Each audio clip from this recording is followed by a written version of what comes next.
This episode contains mature content that may be sensitive for some listeners. Listener discretion is advised.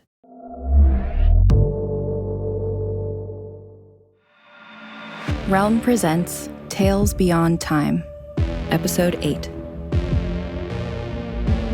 Hello, fellow travelers, and welcome back to Tales Beyond Time, presented by Realm. I'm Marco Palmieri, your host and guide for another spectacular adventure. This week, we're bringing you two tales of strange and, dare I say, disturbing futures, written by Chinelo Onwualu and E. Lily Yu. Chinelo Onwualu is a Nigerian writer whose work has been nominated for the British Science Fiction Award, the Nomo Award for African Speculative Fiction, and the Short Story Day Africa Award. She's also an editor for Anathema magazine and the co-founder of Omenana, a magazine dedicated to African speculative fiction. So let's dive into Read Before Use, originally published in the April 2017 issue of Uncanny Magazine and narrated for Realm by Shayna Small. In a high-tech city on the verge of failing, a woman with secret powers races to find the ancient text that could save it if someone else doesn't get there first. Fellow travelers, I give you Read Before Use. The basement of Satellite City's main library was made up of several levels dug deep into the earth. Even this early, several hours before dawn, each level was filled with scholars poring over old documents, students fetching and carrying, and stewards and handmaids scurrying about. Aaliyah flashed her cartouche at the attendant on duty and wound her way down the wide stairs to the level where one of the most extensive collections of pre-catastrophe literature in the land was housed. The staircase was crowded with people coming up to the main levels or heading deeper into the underground caverns. At the topmost levels of the basement, the walls were lined with brick and the floors covered in plush carpets, but as one descended, the brick gave way to raw stone, and the ground became uneven, littered with rock and debris. The air grew colder as well, and Aaliyah shivered as she continued down. At the bottom of the stairs, the rock walls were damp, and the high cavernous ceiling was lost in gloom. Everlights hung in sconces along the walls, feebly lighting what they could. They were the latest victims of the city's energy crisis. The vast generators that powered the city were slowly failing. No one knew why, let alone how to fix it. There were fears that the weather machines that made life beneath the dome possible would eventually shut down. But Aaliyah was convinced that somewhere among the vast records in this underground cavern was the answer. She just needed to know where to look. She slipped her pen and notebook out of the carry-all slung across her back and rolled up her sleeves. She looked about, making sure she was alone. In the 4 years that she'd been coming down here, she'd never seen another soul this deep in the library's vaults. The texts housed here were written in an ancient dialect of her homeland, Zahabid, and none of the city's academics had ever bothered to learn it. Clenching her left fist, she flexed a mental muscle. Her hand burst into flames, but she did not burn. With a swirling motion, she turned the flame into a small ball of fire and launched it into the air. It hung above her head, high enough to avoid the risk of burning any of the ancient manuscripts, but still bright enough to illuminate the space around her. Hitching her bag more firmly over her shoulder, she moved deeper into the cavern. By the time Aaliyah emerged from the library's basement, the sun was setting on the horizon. She was tired, hungry, and in dire need of a bath, but there would be no time for any of that. A ping on her AI told her that Shiloh Kestrel wanted to see her immediately. She sighed. The family homes of the great houses were located in the part of the city known as the Scion's Quarters. Here, modest but immaculately constructed homes were surrounded by manicured hedges planted in intricate arabesque designs. Gravel-lined pathways were flanked by shrubs of lavender, rose, hibiscus, and violet. Even the benches, nestled underneath shady flame trees, were padded and comfortable. The lack of walls or fences suggested a pleasant communitarian spirit, but anyone who knew about Satellite City's politics knew that the houses were locked in fierce competition with each other. Those who fell afoul of this carefully camouflaged rivalry could be counted on to never repeat the mistake. As Aaliyah hurried along the garden paths, her heart leapt when she spied a familiar figure. Gilead Two Rivers was a solid man of middle height, but he gave the impression of being taller. He smiled when he saw her, his gray eyes sparkling with good humor, and she fought to tamp down the heat that began to smolder somewhere in the middle of her belly. "Good morning, Professor," he said. She returned the greeting coolly, careful not to meet his gaze. Like her, he was a professor of antiquities, but unlike her, he did not teach at the prestigious city university. Once a brilliant scholar, Gilead had dropped out of the academy following a scandal with another professor's wife. Now he specialized in procuring hard-to-find objects for collectors. It would not do for a full member of the academy to seem overly familiar with a rogue scholar, at least in public. And he certainly had the look of a rogue about him. His jet-black hair was in sore need of a trimming. It hung past his shoulders in fat, shaggy curls, giving him the look of a savage from the forest tribes. His tunic was of the finest linen, but wrinkled and open at the collar, revealing a hint of the muscled chest beneath. His black scholar's vest was dusty, and he wore a pair of loose trousers over old leather sandals. "We missed you at the last evaluations," Gilead said, blocking Aaliyah's path. "I heard you were ill." "I was," she said tightly. The annual intelligence evaluation was a test only non-scions were required to take. She had pretended to be sick to avoid the humiliating ordeal, even though she knew it would cost her any lecturing privileges. What did it matter? She was barely allowed any classes anyway. "I trust you are recovering well." "As well as can be expected," she replied as she moved to go around him. "I should think so," he said, and as she passed, he leaned in close to whisper, his breath hot against her neck. "Given I was your carer." The smolder flamed to a sudden heat that tore up from the pit of her stomach, and she nearly dropped her carry-all. It was times like these that she was grateful for her Zahabadi heritage. Her brown skin was dark enough to conceal her blushing. Gilead laughed. "Good day, Professor," he called as he moved off, but Aaliyah was too flustered to respond. She was grateful, too, for the gathering gloom. In the twilight, no one would be able to see the steam that arose from her clothes as her body warmed up. By all the gods, she thought, that man. When she got to Kestrel House, she took a moment to compose herself. Calming thoughts of water worked best. Few knew of her true nature or the powers that accompanied it, and she meant to keep it that way. Besides, it did not pay to show weakness when among the scions, with this one least of all. Finally, she climbed up the front steps and rang the bell above the door. A serving girl answered the door and led her through the house. Shiloh Kestrel was standing on the veranda, overlooking the inner courtyard. He was tall, even for his people, and his silk kimono did little to hide his powerful physique. Like all pure-blood scions, he was bald, his silver hair shaved close to his scalp. Pale, colorless skin that seemed to glow in the gloom had given rise to the rumors that the scions were not human. But Aaliyah knew that was not true. "Have you found it?" Shiloh asked without turning. "No," Aaliyah said flatly. "If I had, you would know." If Shiloh was irked by the sharpness of her tone, he did not show it. "I have word that some of the other houses have joined the search," he said. Aaliyah groaned inwardly.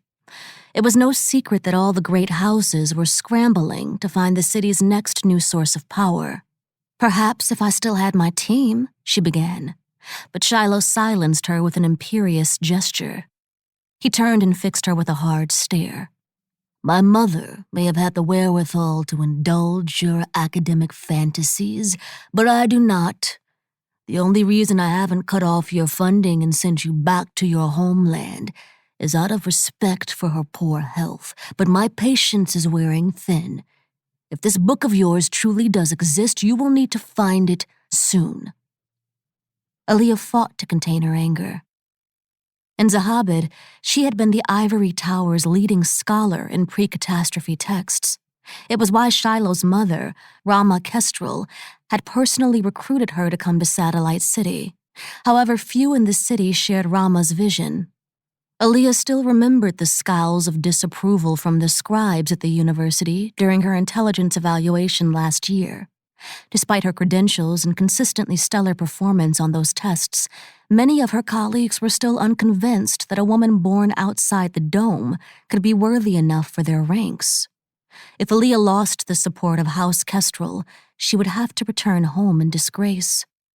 She shuddered to think what would happen to her should she be so shamed. "If the other houses are getting involved, that must tell you something," Aaliyah said. "A delusion shared does not make it reality, Professor." "The Mechanicron is real, Shiloh. The ancients had a source of unlimited energy that powered all their artifacts. The specifics of it were written down in a text accessible only to master builders. All their records reference it," Aaliyah said irritably. She had to explain this each time they met. "This text must have been hidden away to protect it from the destruction of the catastrophe. It would have been far too valuable to leave unprotected." "Then find it," Shiloh snapped. "You have 1 week." As she was led out to the front door, Aaliyah fumed. He hadn't even given her a chance to tell him what she'd found that day, a reference in a pre-catastrophe text which mentioned a master builder facility nearby. However, it lay beyond the protective dome of the city, in the area now known as Raven's Crag. Without a security team, venturing off-grid would be suicidal. But what choice did she have? It was well after midnight before Gilead came home. Aaliyah had fallen asleep on his fold-out couch when she heard the authorization beep from his key code. Leaping up, she ran to the front door, just as the apartment's automatic lights brightened. She was waiting for him as he entered. "By the sword?" He swore in surprise when he saw her. "What are you doing here?" "Where have you been?" Zahabadis always answered a question with one of their own. The lights quickly dimmed, but they were bright enough for her to see his bruised features and the way he cradled his left arm. "What happened to you?" "Ran into an old client of mine," he said wearily as he brushed past her and lowered himself painfully onto the couch. "I'd rather not talk about it." Aaliyah went to fetch the first aid kit. It was not the first time she had tended unexplained injuries on Gilead. His was a dangerous world, and Aaliyah had learned not to ask questions. He was sitting on the floor. The couch had obviously been too much for him, and was taking off his shirt when she returned. She could see his body was in no better shape than his face. 3 angry gashes stretched across his right shoulder. Slipping onto the couch behind him, she ran a UV wand across the wounds to disinfect them. Then she sprayed an aerosol dressing which would harden into a flesh-like graft and help stitch the lesions together. The rest of his bruises would heal in time. When she was finished, Aaliyah leaned back and studied him. He lay splayed out against her legs with his eyes closed, his chest gently rising and falling. Tenderly, she ran a finger along his cheek, tracing the rough stubble of his beard. Despite his mystery, he was the man she loved. Could she really involve him in the misadventure that finding Mechanicron might become? She slipped out from behind him and rose to put away the first aid kit, but he grabbed her hand and pulled her down on top of him. "Thank you," he murmured as he wrapped his arms around her. "Let me repay your kindness." He kissed her deeply, and her body warmed to him. He often teased her that she was like ice because it had taken months of relentless pursuit on his part before she had showed him any affection. But the truth was that she had burned for him the moment they'd met. Her hesitation had been born out of the struggle to control that fire. Even now, when she was with him, she had to be careful. Detachment worked best. She observed his caresses with an artist's eye, noting the contrast of their skins. His cured leather to her rich earth, the way his square hands were crisscrossed with scars as they explored the hidden depths of her body. She listened to her moans of pleasure, commingled with his, and dissected them for pitch and volume as they climbed to climax. But her control always left her, and in the end she would be forced to withdraw, lest the flames of her desire set them both alight. Only in the aftermath of their union, as the conflagration inside her banked down to its embers, did she recall her purpose. "Take me to Raven's Crag." "What?" His eyes snapped open. "Absolutely not. It's too dangerous. I must get to Raven's Crag, and you are the only one who can take me there."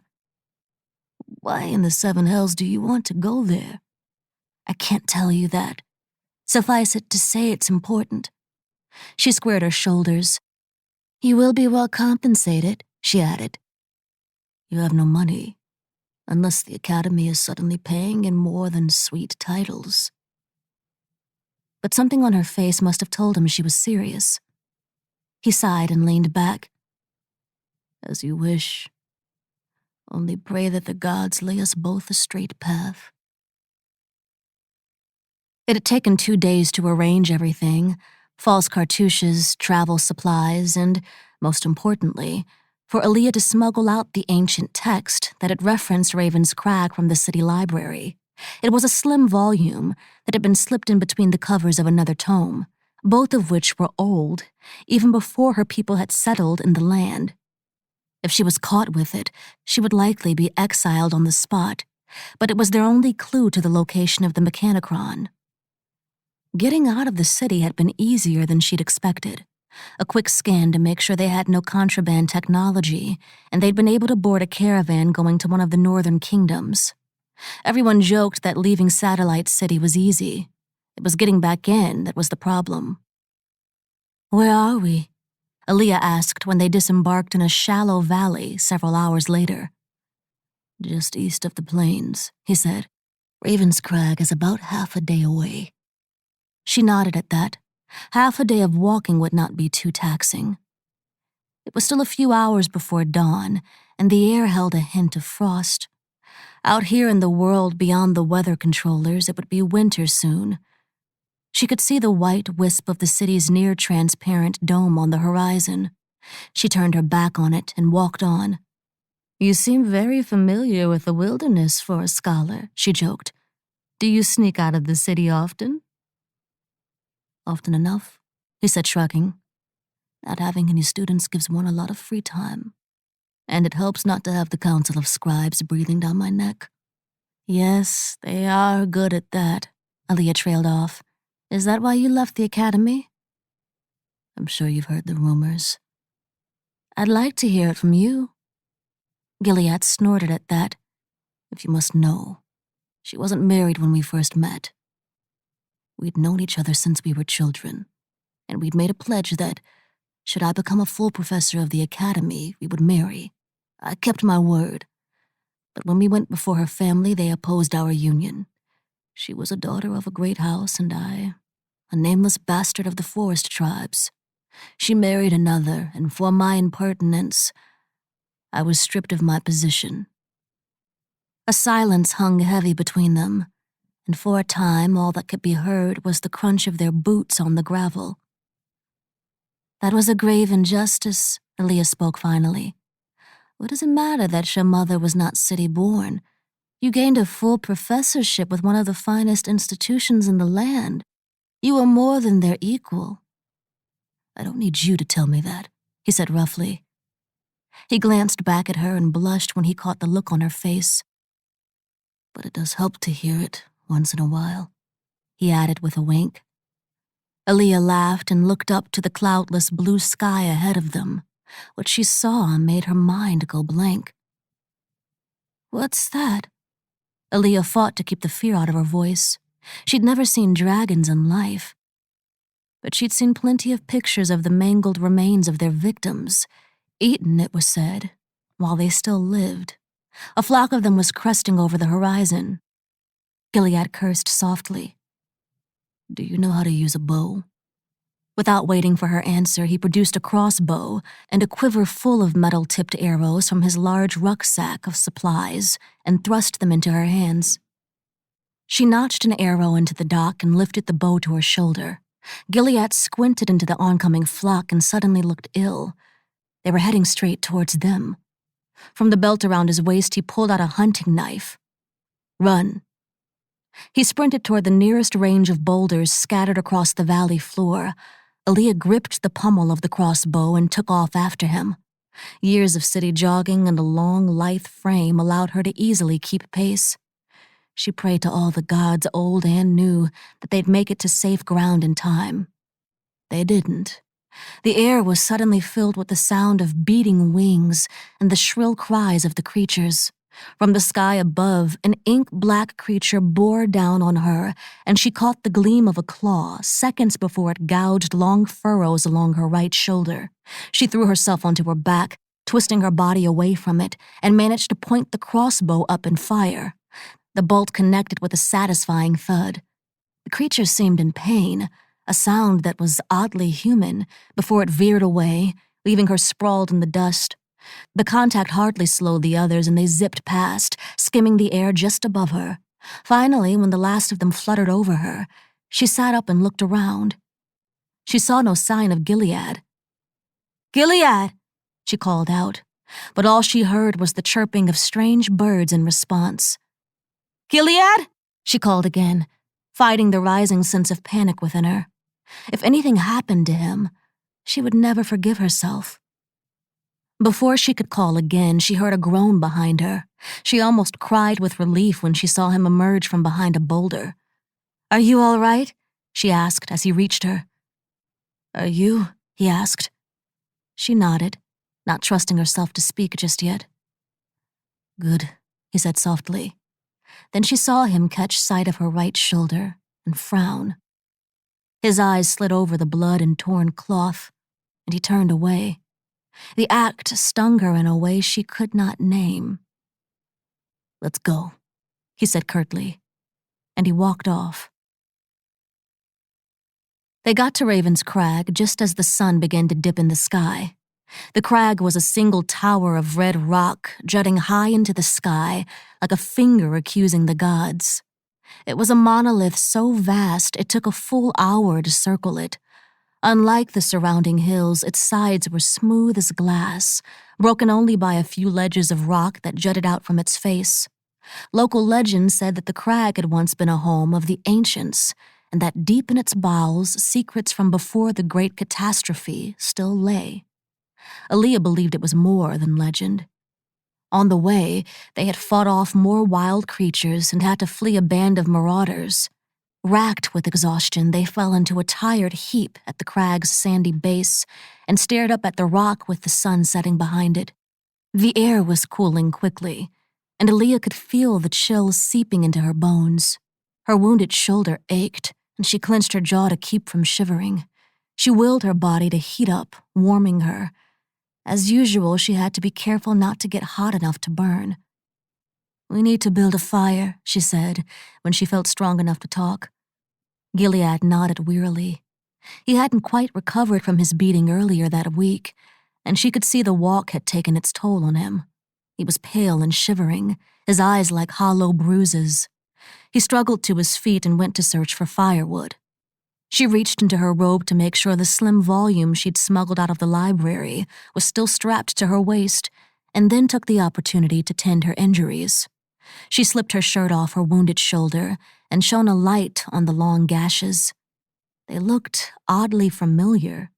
She nearly dropped her torch when she realized why. She had seen wounds exactly like them not more than a few days ago. On Gilead. She waited until full nightfall, after they'd built a roaring bonfire, before she spoke.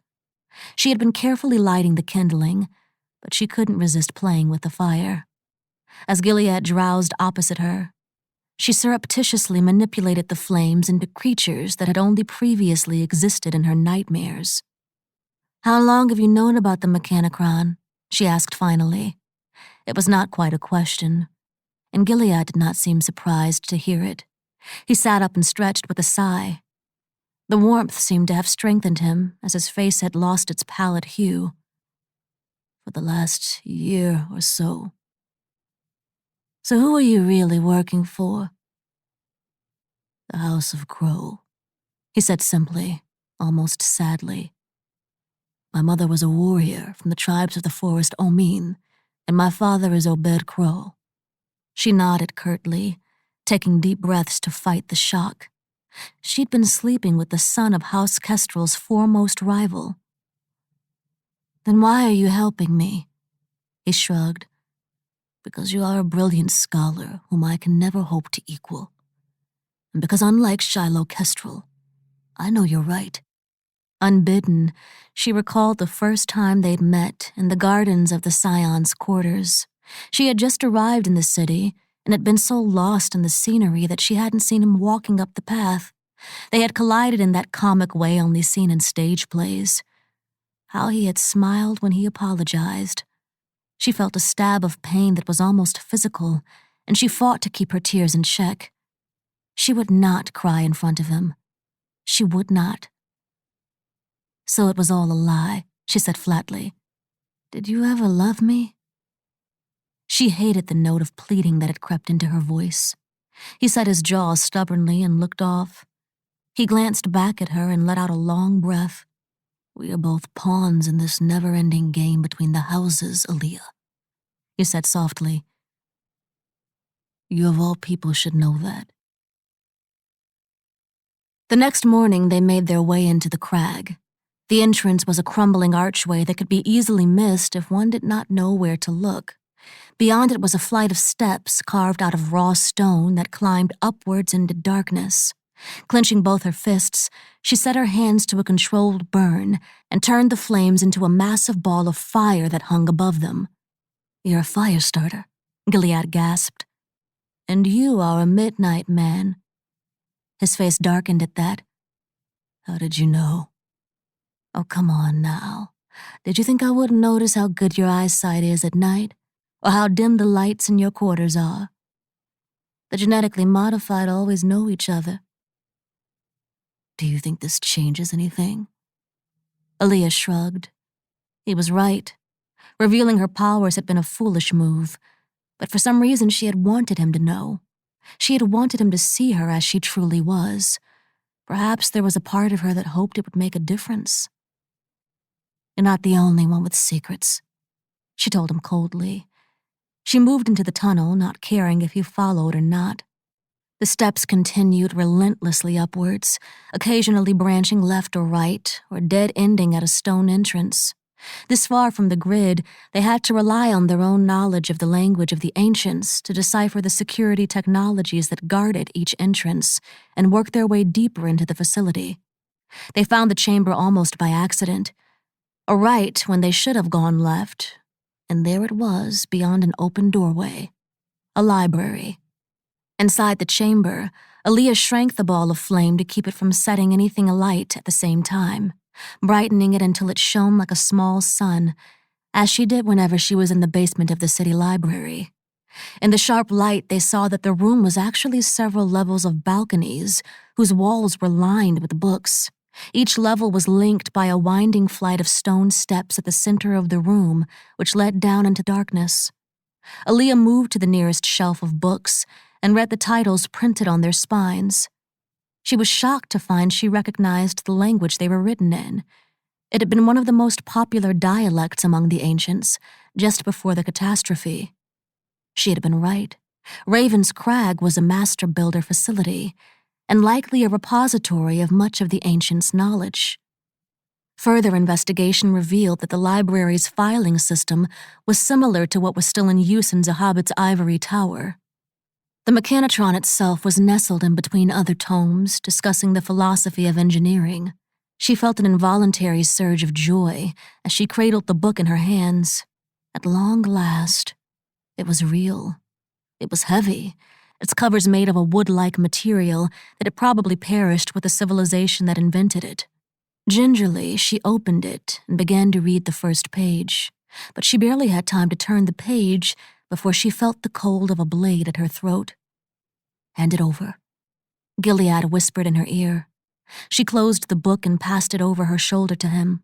Something white-hot blazed to life within her, and for a moment she was tempted to set both him and the book on fire. As if reading her thoughts, he sheathed the hunting knife and came to stand in front of her.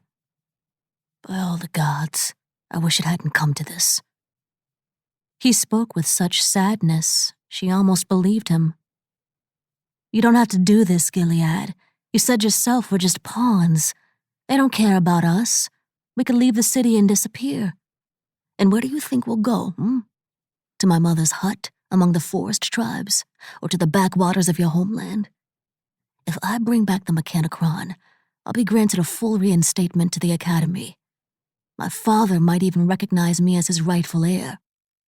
Do you really think they'll accept you? You're just like me. I am city-born, with the blood of scions running through me. I am nothing like you." Gilead snarled, cutting her off.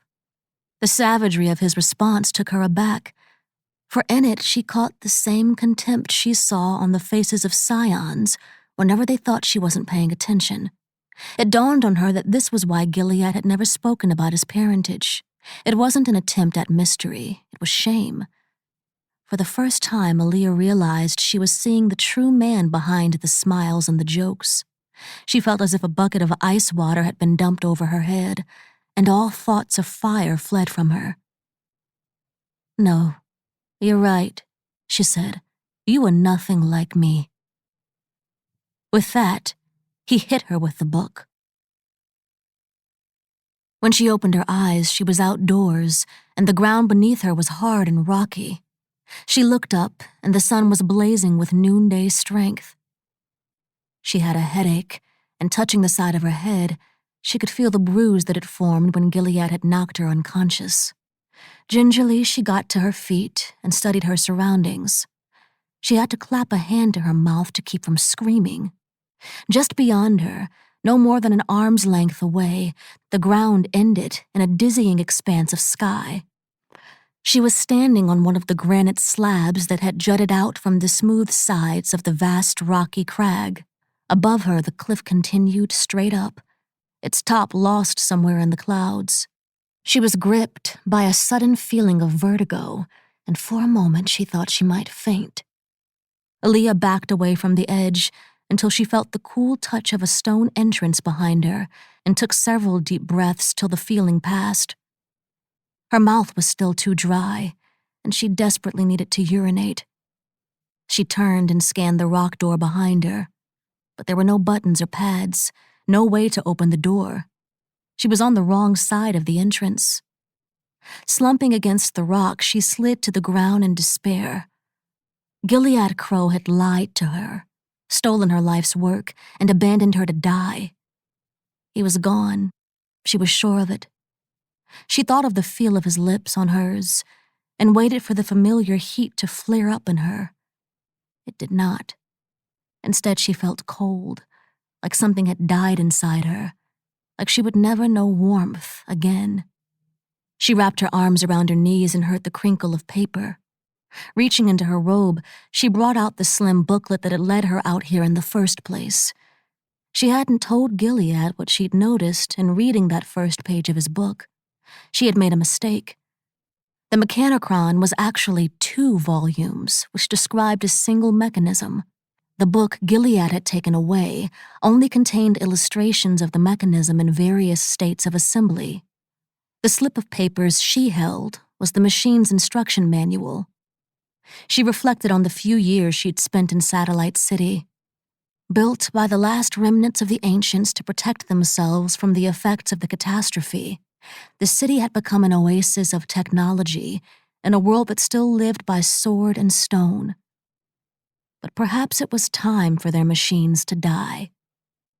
Perhaps, if the dome were to come down, the proud scions would finally be forced to open up their city. Maybe in time, they would come to appreciate the richness of the worlds beyond their own and understand that they were no better than those they scorned. The thought warmed her. Smiling, Aaliyah began to heat up her body. Soon she would be on fire, and so would the book. This time, she would let herself burn.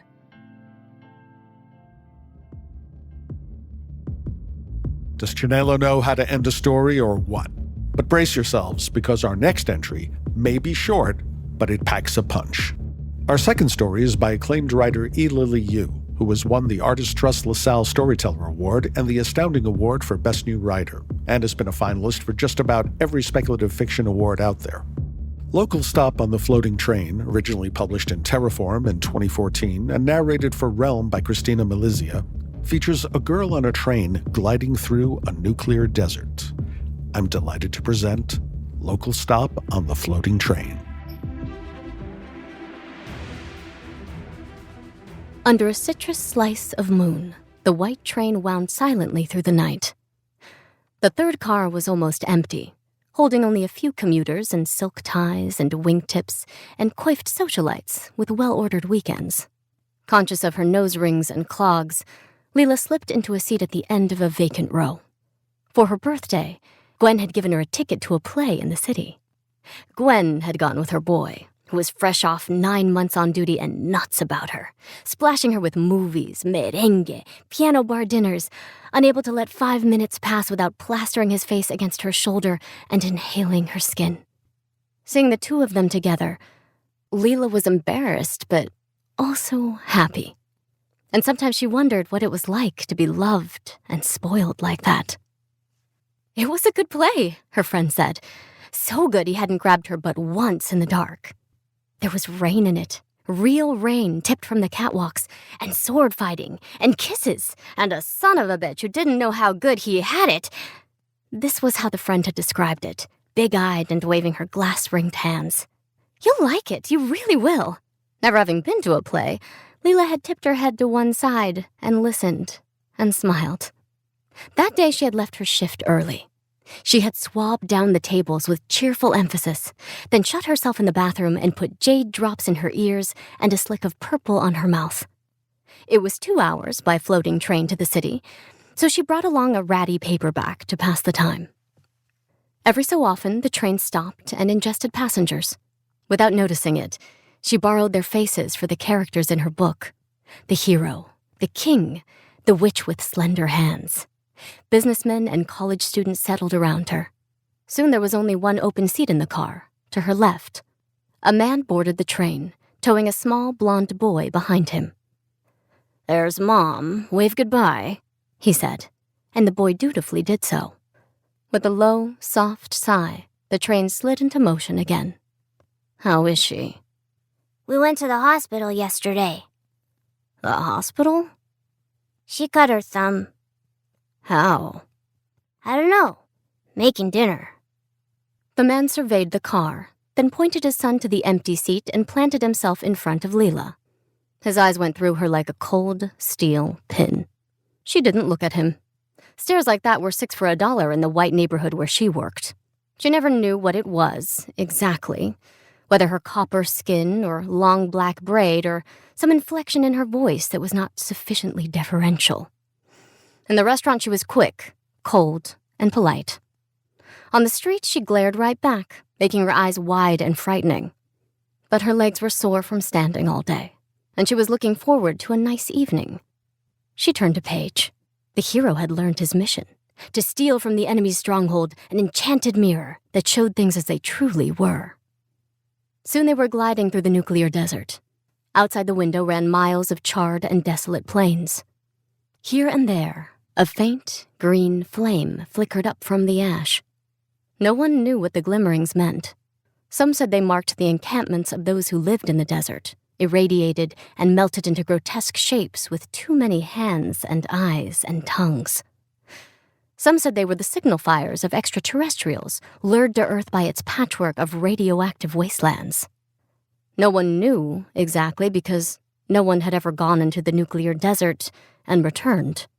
The train was clad in lead to protect the passengers, but as the small placards on the walls warned, riders were still exposed to low levels of radiation.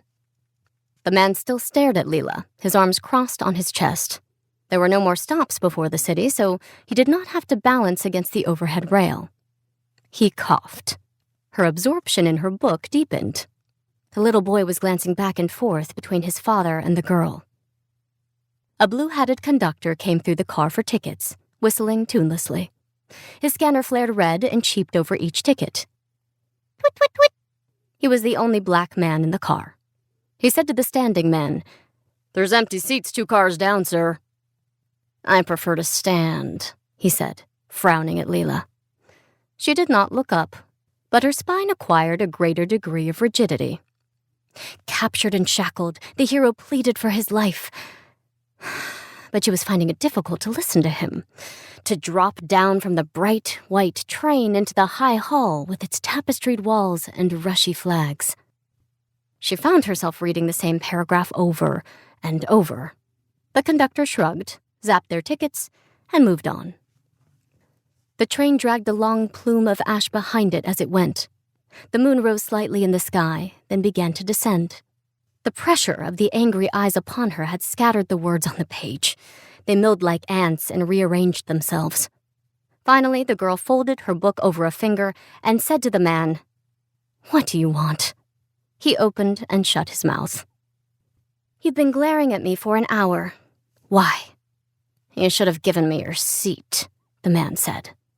"That would have been the polite thing to do." "There were other seats." She opened her book again. "You were trying to intimidate me." "Take your nose out of that book," he said, raising his voice. "Get a life." The girl said nothing, flipping a page. "You know what you need? A boyfriend. You'd be nicer if you could get laid." The whole car could hear him. The other passengers looked fixedly through the lead glass windows at the drifts of ash. He swelled. "You know what? You'd never be able to keep a guy even if you could get one." He turned and strode out of the car. Leela let out her breath and slumped. The oval of paper under her thumb was wavy with dampness. "Sorry," whispered the boy, his blue eyes wide and worried. "I'm sorry. Sorry." "It's not your fault," she said. "Don't worry about it." Then the doors whisked open and the father marched in with the conductor behind him. The boy fell silent. "Who do you think you are?" the conductor said. "Harassing this man and his son? Not on my train." Leela's head jerked up in surprise. "But—" "Thank you, sir. I trust you'll deal with her appropriately." The man was smiling. The conductor took her arm. "You'll have to disembark at the next stop." He pulled her out of her seat. "But there aren't any stops before the city," Leela said, stupid with shock. "There's a local stop." She stumbled, struggling against his grip. "But I haven't done anything wrong," she cried. Fear peeled her voice. "Now's not the time to change your story. You've had your chance." The other passengers remained fascinated by the featureless scenery outside. None of them made a sound. None of them met her eyes. The airlock opened, and the conductor forced her into the vestibule. The train was slowing, although they were far from the city. The girl did not understand what was happening. They pulled up at a blackened platform, dark except for the light washing from the train. There were no buildings beyond the crumbling platform. The town, if there had been one, had been blasted into oblivion a long time ago. She said, "There isn't another train tonight." "Should have thought of that before making trouble," the conductor said. "None of the trains stop here, anyway." The leaded doors opened, and the girl was pushed onto the platform. Before she recovered her balance, the doors snicked shut again. The faces that peered out at her were pale, pitying, curious, indifferent. The father never turned his head. The boy was standing on his seat, flattening his nose against the window. He and Leela stared at each other. Then the train began to move. Through the windows that flashed past, she saw the smooth, gleaming interior of the train, brightly lit, each metal bar polished to a satin sheen. When the train was gone, the ash it had stirred up settled heavily on her eyelashes and hair. She stood gazing after the vanishing point of light. Then she climbed carefully down the broken steps, tucking the book under her arm. Far away, she could see a dim, twisting flame, green as glass. If she squinted, she thought she could pick out dark shapes moving around it. The girl put down one foot, then the other, into the ankle-deep ash. It was soft as milkweed and swallowed all sound. She began to walk toward the flame. Already, she could feel herself changing.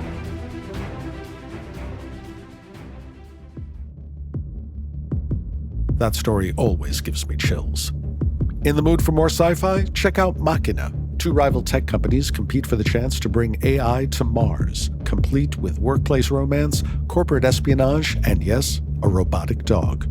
Or maybe try Ninth Step Murders. In a cyberpunk vision of near-future Tokyo, a Japanese investigator and a U.S. peacekeeper reluctantly join forces to solve a series of bizarre murders. Both shows are out now and available wherever you get your podcasts.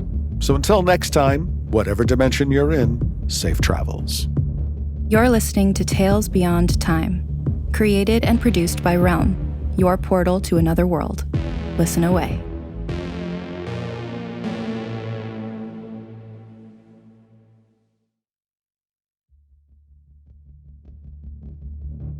Tales Beyond Time, Episode 8, features Read Before Use, written by Chinelo Onwualu, and Local Stop on the Floating Train, written by E. Lily Yu. It is produced by Mary Asadolahi and Marco Palmieri, associate produced by Alexis Latshaw, and executive produced by Molly Barton. Hosted by Marco Palmieri, and performed by Shayna Small and Cristina Milizia.